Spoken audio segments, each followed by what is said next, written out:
A few weeks ago, someone asked me if I could do a video about cooking Christmas dinner in the Cosori twin fry.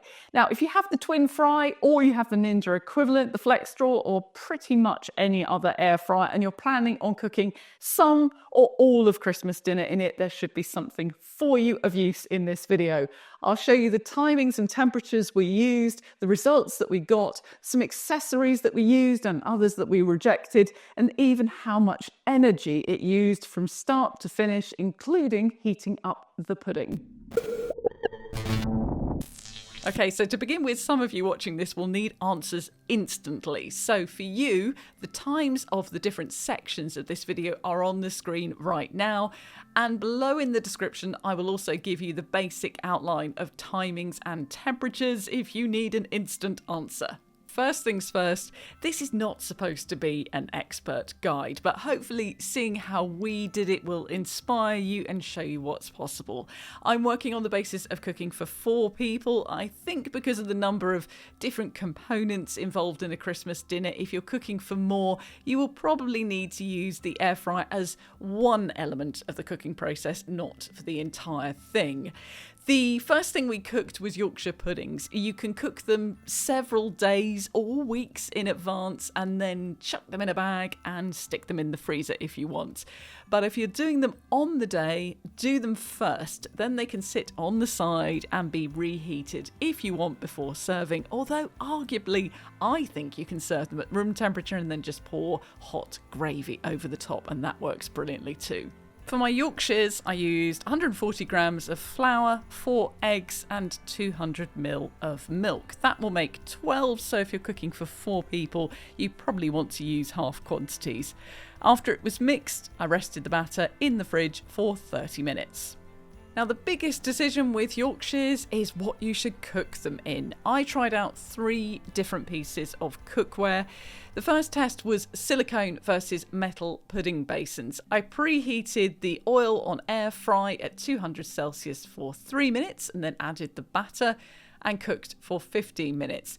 Results were very similar in both containers. Both of them had crispy tops but were slightly underdone on the bottom, so I flipped both batches over and cooked them for a little bit of time upside down. Next time I would set the timer for 12 minutes and then flip them and cook them for an extra 2 minutes. I'd also seen these shallow metal Yorkshire pudding tins, which you can buy on Amazon, recommended, so I decided to try those. They are very lightweight, and even when I tried to heat the oil on the reheat setting, which should in theory be the lowest fan speed, the fans blew them around. They did stay put once they had batter in them, but I really wouldn't bother with these. They're quite small and, as I say, very lightweight, which adds hassle to it. Now, just out of interest to compare, here's a look at what all of the results were like. First, the ones I cooked in the silicone tray, which looked like this. Then the smaller ones cooked in the shallow metal tins. And finally, the ones cooked in the pudding basins. Next, it's the turkey, and of course, because I filmed this in November, it was a little tricky to get the size that I wanted. Most of the major supermarkets don't stock turkey crowns until December, but my local butcher had one, although it was bigger than I would have liked ideally. Certainly bigger than you would have bought for 4 people. We added bacon to the top of the crown to prevent it from drying out, then seasoned it with salt, pepper, paprika and something we discovered in Australia, which you may be familiar with, which is chicken salt. It's just good flavouring we stick on most things. Obviously, with this crown being bigger than we really wanted, I was concerned it might sit too high in the drawer. So we could have removed the crisper plates, but I wanted the air to be able to circulate underneath it because it's quite a large object. So instead we added foil to the top and cooked it at 175 Celsius on roast for 30 minutes to start with. While the turkey was doing that first stage of the cook, I prepared the cauliflower cheese. Now, if you wanted to do away with the hob entirely, you could buy ready-made cauliflower cheese, but I think most people would be happy to use the hob along with the air fryer, so that's the way we did it. I used half a head of cauliflower and then added cheese sauce, which I made with 1 ounce or 28 grams of butter and the same of flour, mixed with half a pint of milk and a healthy quantity of strong cheddar cheese. I never weigh that. I just kind of eyeball it and it works out quite well. I've never had too much cheese in cauliflower cheese. After 30 minutes, we removed the foil from the turkey and then put it back in at 170 Celsius for another 30 minutes. We were being very cautious on temperature because we didn't want to dry it out and overdo it. Then we prepared some vegetables and got some pigs in blanket out of the freezer to defrost on my defrosting board. By now, the turkey had been in for an hour. We removed the bacon from the top, turned it over, drained the juices from the drawer and added them back in on top of the turkey. Then we put it back in for another 30 minutes at 170. By now, the house obviously smelt pretty good as the dog was paying very close attention to what was happening in the kitchen. Don't worry, she did get some turkey later. After an hour and a half in the air fryer, we turned the crown again and repeated the process of draining the juices and pouring them over the top again. Then we put the potatoes onto parboil for 10 minutes. For ease and simplicity, I decided to try ready-made chestnut stuffing from Merchant Gourmet. It comes vacuum sealed in a bag, and then you can either mould it into 8 balls, as we did, or cook it in an oven-proof dish.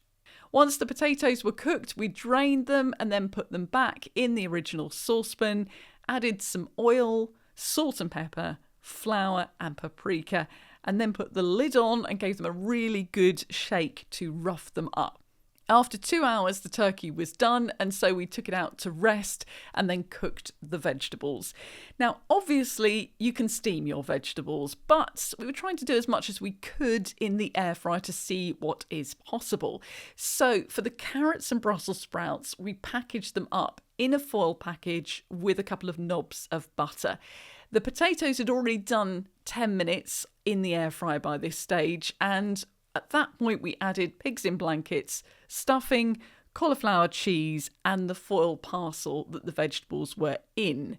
And we did lots of rearranging to make sure everything was placed well so that it all got the heat. We put the air fryer back on for 20 minutes at 200 Celsius. Now, as you can see, that 20 minutes was actually overkill for the cauliflower cheese. I'm not quite sure what I was thinking there, but that was only the top of it that was burnt. The rest of it was absolutely fine. So we took everything except the vegetables out of the drawer at this point and then emptied out the foil parcel into the drawer so the veg could have another 5 minutes roasting.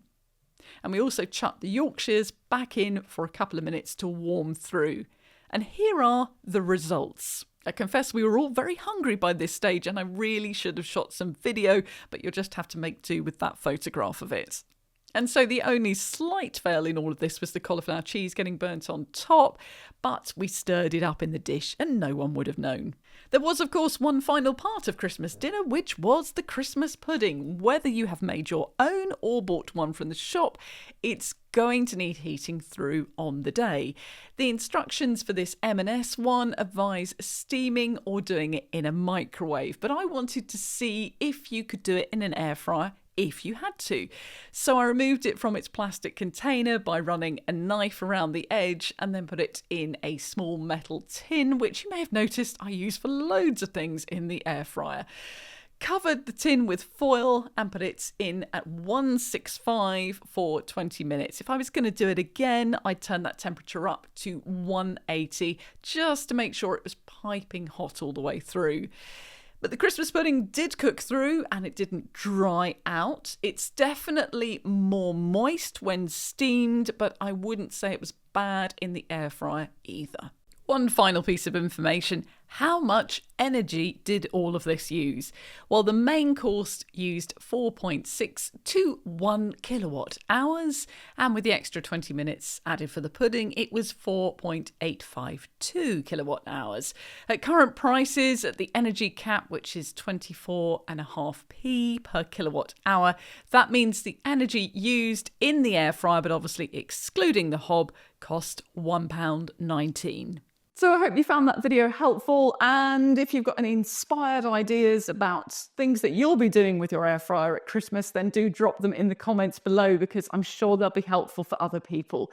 If you want to see more videos about how to choose and use your UK home appliances, then do hit the subscribe and the notifications. Thanks for watching.